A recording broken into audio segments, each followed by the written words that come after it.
Hello, Michelle Berry Franco here. Welcome to part 2 of How to Speak and Write So They Can't Help But Listen. As you can see, I'm not in my office today, and there's a reason for that. I'll tell you a little bit more about that in a minute. Today our focus is on how to get their attention, and especially in light of the oversaturation of information that many of us are experiencing, and the distractions and the competing stimuli at all times.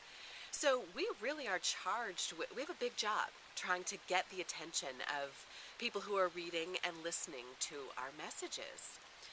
So I want to tell you about two things today. I want to tell you about preparing, just sort of putting yourself in the mindset to get their attention differently. And then I also want to talk to you about a bit about your audience and how to really get to know them. So first, how to bring the right mindset to our own preparation. And that's why I'm out here in the middle of the woods. These are woods near my house. They're just a few minutes walk away. I'm very lucky to have that. But you don't have to have woods near your house in order to take yourself away from the computer and thereby open your perspective on creation. You could go to a different room in your house if you work out of a home office. So it might mean sitting at the kitchen or going in the backyard. It might mean going to a local park. It could mean staying at a friend's house or using a friend's office for a little while, just to sort of break out of your normal patterns of thinking. So step away from your computer. Many people that I work with in seminars and one-on-one coaching tell me that the first thing they do is sit down in front of their computer when they're going to write or create a presentation. I would offer to you, I would challenge you to actually step away from the computer and begin your process somewhere else with pen and paper or pencil and paper and jot things down that way.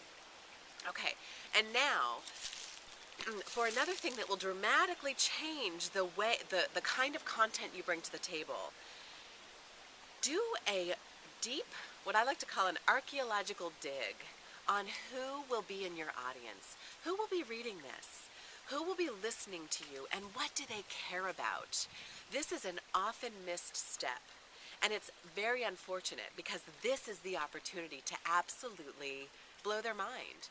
To just, if you want to get someone's attention, speak to something that is just screaming or singing or otherwise loud in their own lives, and tell them that you get it and that you're going to help solve that problem or help address that issue in some way.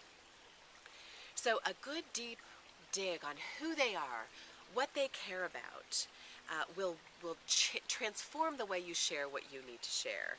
Now, this doesn't change your message, right? You still have something you want to say. This is just a way of forming that message for them very specifically so that they can hear it, so it calls their name. Okay, so step away from your computer and get somewhere that inspires you to think differently. And then secondly, do a really deep dig on who they are and what they need.